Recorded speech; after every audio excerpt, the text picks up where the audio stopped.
Hello The person. Hello రాజుగారు, ఒక చిన్న సమస్య వచ్చిందండి. చెప్పండి సార్, చెప్పండి. అదే ఏం లేదండి, జస్ట్ మామూలుగా నేను క్రిస్టియన్ లో నాకు ఈ కానుకలు, దశం భాగాలు, సంఘ కానుకలు, ప్రత్యేక కానుకలు ఇలా వీళ్ళకి డబ్బులు ఇచ్చేదేంద్ర బాబు అని చెప్పేసి నేను క్రిస్టియానిటీ వదిలేసాను. అవును సార్. వదిలేసి ఇలాగ నాలాగా అందరు ఇవ్వకుండా డబ్బులు అని చెప్పి చెప్తున్నానండి. చెప్తూ నాకు గుడికి అనేది వెళ్తున్నా, గుడిలో నన్ను ఎవరు ప్రత్యేకంగా అడగలేదు. సో నాకు ఈ పద్ధతి నచ్చి నేను వెళ్తున్నాను, వీడియోస్ యూట్యూబ్ లో పెడుతున్నాను వెళ్ళగాకంటారు అండి. తప్ప సార్ ఇదేమన్నా మన రాజ్యాంగబద్ధంగా? రాజ్యాంగబద్ధంగా మనకు ఇచ్చిన మనం అవకాశాన్ని మనం వినియోగించుకుంటున్నాం రూల్స్ ని. ఇప్పుడు దీంట్లో బాబు ఇప్పుడు మీ ప్రాబ్లం ఏంటమ్మా? బాబు విక్టర్ గారు, మీ ప్రాబ్లం ఏంటి చెప్పండి. నేను చేస్తున్నాను చెప్తున్నా. ఇప్పుడు మిమ్మల్ని బైక్ పార్క్ చేసుకునే డబ్బులు అడుగుతున్నారండి. అవునండి, నేను ఇస్తే నేను ఇవ్వను. నేను ఇప్పుడు గుడికి వెళ్ళి వచ్చాను, నేను ₹1 కూడా ఇవ్వను. నేను స్పెషల్ దర్శనాలు ఎందుకు పెడుతున్నారు మరి? అది రాజు గారు కొంచెం మీరు మాట్లాడతారు, చిన్న వర్క్. అదే సార్, మీరు బుక్లెట్ రాశారు కదా, మీరు చెప్పండి. నేను రాశానండి బుక్లెట్. ఒక్క నిమిషం అండి, బుక్లెట్ నేను రాశాను. బైబిల్లో సడ్డు పిసికించుకోవటం, నోట్లో అంగం పెట్టి చేయటం స్టార్ట్ చేయడం ఎవరు ఇచ్చారు? నేనే అండి ఇచ్చింది. నేను బుక్లెట్ నేనే రాశాను. అవును సార్, మీరు ఒకసారి వినండి పూర్తిగా. మీకు అవగాహన లేకుండా మధ్యలో దూరకండి. బుక్లెట్ అనేది అదే సార్, వినాలి సార్. ఇప్పుడు మీరు వివరణ కోసమే కదా కాల్ చేసింది. ఇప్పుడు బైబుల్లో బూతులు ఉన్నాయి, అమ్మని, అక్కని, చెల్లెల్ని, కూతుర్ని, పిన్నమ్మని, పెద్దమ్మని అందరితో. ఏ గ్రంథాలు? మీ గ్రంథాల్లో దేవుడు కాదండి, రాముడు దేవుడు, కృష్ణుడు దేవుడు నమ్మమని మీకు ఎవరైనా చెప్పారు? వాళ్ళు మీకోసమే చచ్చిపోయారు, రక్తం కార్చాడు, ఆయన మీకోసమే పుట్టాడు, మీకోసమే దెబ్బలు తిన్నాడు.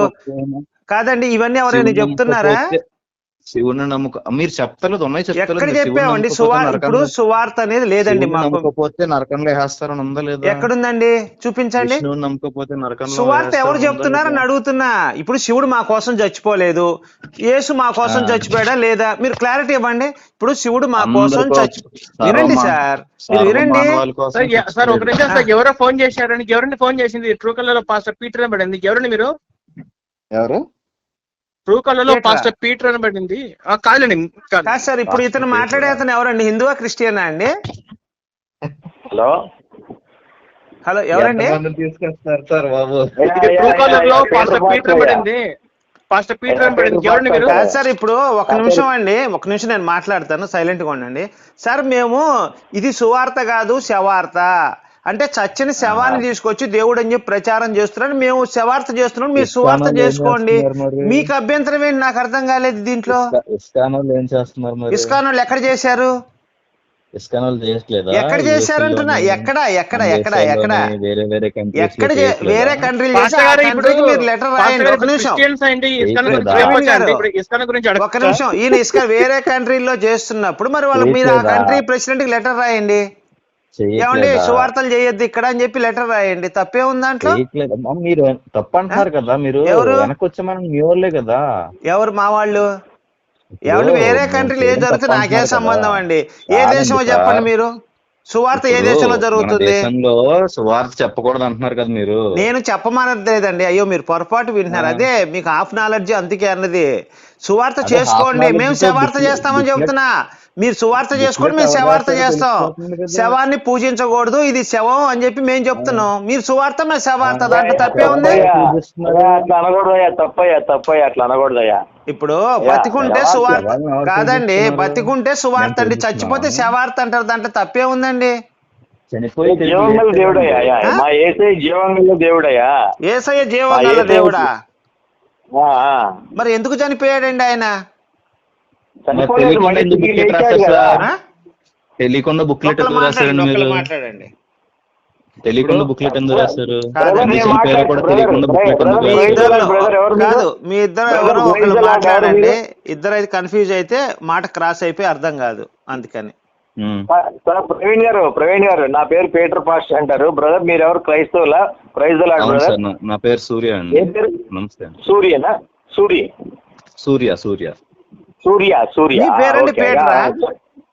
నా పేరు పీటర్ అండి. సార్ ఉన్న పీటర్ గారు మాట చెప్పండి. నా దృష్టిలో నిజమైన క్రైస్తవులు మీరండి. ఈ సూర్య అనేవాడు 50-50 అండి. ఈ మాట నేను అనకూడదు, కానీ ఎందుకు అంటున్నా అంటే, ఒక నిమిషం వినయ్యా. మీరు 150 మీరు అదే వినండి, మీరు శాంతం వినకుండా మధ్యలో దూరేస్తే ఫీల్ అయిపోయారు అనుకోండి, జఫాలంటారు. మీరు వినండి ఫీల్ శాంతం. అవ్వట్లా. ఇప్పుడు మీరు క్రైస్తవులు అయినప్పుడు క్రైస్తవుల పేరు పెట్టుకొని హిందువుల పేరు ఎందుకు సిగ్గు లేకుండా? ఏంటండి? మీరు క్రైస్తవులు అయినప్పుడు క్రైస్తవుల పేరు మీ పెట్టి హిందువు పేరు రాజ్యాంగంలో ఎందుకు? ఉందా? పేరు మార్చుకోవాలి రాజ్యాంగంలో ఉందా? ఉంది, బైబిల్లో ఉంది. ఎక్కడ నువ్వు ఉంది? బైబిల్ ప్రకారం నువ్వు బతుకుతున్నావు, రాజ్యాంగం ప్రకారం బతుకుతున్నావు, నీ ఎక్కడ ఉంది? మతాన్ని బైబిల్ ప్రకారం అనుసరిస్తున్నావా? ఎక్కడ నీ ఉంది? చూపించండి. ఇతర దేవి దేవతలు పెట్టే ఎక్కడ అలంకరణ ఉంది? మీరు చూపించండి. చేసుకోకూడదు, ఆ పేర్లు కూడా ఇప్పుడు ఉచ్చరించకూడదు. బూతులు ఉన్నాయి, అవి ఉన్నాయి, నిర్గమాకాండము. ఇవి అరే ఉన్నాయి బాబు అంటున్నారు. ఎన్రా మీ స్వామి, దాంట్లో నీకు ఎంత ఓపిక దారుణమైన లేదు, పనులు వచ్చొస్తాయి, ఉన్నాయి తెలుసా? ఊరికొరకనే వచ్చొస్తున్నాయి, నీకు ఇనునే ఓపిక లేదు. మీ దాంట్లో ఎక్కడుంది ఎన్ని అన్నావు? బూతులు నేను ఉన్నాయి చెప్పేది కూడా నువ్వు చెప్పనా? వినట్లేదుగా. మీరే నిర్గమాకాండము. మాట్లాడుతున్నారు అరే బాబు ఇను, బైబుల్ తీయ్యా నువ్వు, నేను శాంతి చూపిస్తా. సమాధానంతో మాట్లాడుకోవాలి మనం. కాదండి, ఇతనికి ఉత్సాహట్లేదండి, ఇతనికి ఉత్సాహట్ల చెప్పేదాకా కూడా వినట్లే పాస్టర్ గారు. సూర్య వీడికి ఉత్సాహట్లేదు, వీడు చెప్పేదాకా కూడా ఇట్లా మధ్యలో దూరేస్తున్నాడు. ఇప్పుడు నేనేం చెప్పాను, ఎక్కడుంది బైబుల్లో అన్న, నేను రిఫరెన్స్ చెప్తున్నాడు, ఉత్సాహట్ల మధ్యలో దూరుతున్నాడు మళ్ళీ. అలాంటి మాటలు మాట్లాడుకోవాలి. అవునండి, మరి నేను చెప్పా, వాడు ఎక్కడుంది అన్నాడు, సంస్కృతి అంతే అండి. కాదు వాడు ఎక్కడుంది అన్నాడు, వాడికి అది కూడా తెలియకపోతే ఎట్లా క్రైస్తవుడు ఎట్లా అవుతాడు? దేవుడు నేర్పించిన సంస్కారం అంతే సార్. ఒరే బాబు నీ పేరు పెట్టుకోకూడదు అని బైబిల్ చెప్తుంటే మళ్ళీ అదే వితండవాదం చేస్తావు, ఏమన్నా నిన్ను? చూపించు. నేను అదే చెప్తాను, నిర్గమాకాండం నువ్వు వినకుండా నువ్వు చెప్పు. అదిగో మధ్యలో దూరుతున్నావు మళ్ళీ. ఎన్రా బాబు, నీ అమ్మ నీకు ఓపిక లేదు, అవడా లేదు, యేసుని అనుసరిస్తున్నావు. చెప్పు, అమ్మ అన్నావు, చెప్పు తీసుకొని కొడతా, అమ్మాగిన్నా అమ్మ అన్న అంటే రాజుగారని రెస్పెక్ట్ గా పిలు. చెప్పు. నువ్వు పిలిస్తే నేను పిలుస్తా. నేను ఎక్కడ పిలిచాను? నేను అమ్మాని పిలిచానంటరా? నేను అమ్మాని పిలిచాను నిన్ను? నేను ఎక్కడ పిచ్చినా కొడక ఎందుకు మాట్లాడతావు నువ్వు? వచ్చాగట్లేదు అసలు, ముందర నిర్గమాకాండం చెప్పు. నిర్గమాకాండం చెప్పు. ఇతర దేవి దేవతలు చేసే అలంకరణ మీరు చేసుకోకూడదు, ఓకేనా? బైబిల్లో ఉంది ఇది. ఇతర దేవి దేవతల పేర్లు మీరు ఉచ్చరించకూడదు, నేను క్లియర్ గా చెప్పాడు. సూర్య అనే ఎవరి పాస్టర్ గారు ఉందా లేదా మాట చెప్పండి మీరు. ఉందండి. ఇతర దేవి దేవతల పేర్లు నన్ను మాట్లాడండి ఒక్కసారి. బలిని కూడా మనం సమర్పించకూడదు. సార్ నన్ను చెప్పండి. పీటర్ పాస్టర్ గారు నన్ను ఎక్స్ప్లెయిన్ చేసినది మీ ఇద్దరు మాట్లాడండి. ఇతర దేవి దేవతల అలంకరణ చేసుకోకూడదు, ఇతర పేర్లు కూడా దేవి దేవతల పేర్లు మీరు ఉచ్చరించకూడదు, ఇతర బలులు మీరు స్వీకరించకూడదు. మరి ఇప్పుడు నిజమైన క్రైస్తవుడు అంటే మీరు పీటర్ అని పెట్టుకున్నారు, శబాష్, నచ్చింది నాకు. ఎవడైతే నిజంగా క్రైస్తవుడు ఉంటాడో అతను బైబిల్ పేర్లు పెట్టుకోవాలి, బైబిల్ ప్రకారం బతకాలి, బైబిల్ ఆచరించాలి. సూర్య అని చూపించు. సూర్యచంద్రులు సూర్య లేదా? కాదు, సూర్య అంటే సూర్యచంద్రులా? సూర్య అంటే సూర్యచంద్రులా? సూర్య లేదా? సూర్య అని ఉందా? రాజుగారు మాట చెప్తాను ఆగండి సార్. రాజుగారు మనకి పాయింట్ పేరు గురించి కాదండి, అతను ఏదో నాకు కొంతమంది నామకార్థ క్రైస్తవులు ఉంటారు, మధ్యలో మతం మారిన వాళ్ళు ఉంటారండి, వాళ్ళు ఇలాంటి పేర్లు పెట్టుకుని ఉంటారు. అది పాయింట్ కాదు సార్. విశ్వాసం కరెక్టా కాదనేది ఇంపార్టెంట్. మా క్రైస్తవులకి ప్రభు యందు విశ్వాసం, వాక్యం యందు బలపడటం, అభిషేకించబడటం, మాకు దీన్ని ఏంటి బాప్తిజం తీసుకొని భగవాన్ యేసుక్రీస్తునందు నమ్మకం ఉంచాలండి. అది మాకు ఇంపార్టెంట్ సార్. పేరు ఇవన్నీ మాకు ఇంపార్టెంట్ కాదండి. మనం ప్రశాంతంగా శాంతి సమాధానంతో మాట్లాడుకోవాలండి.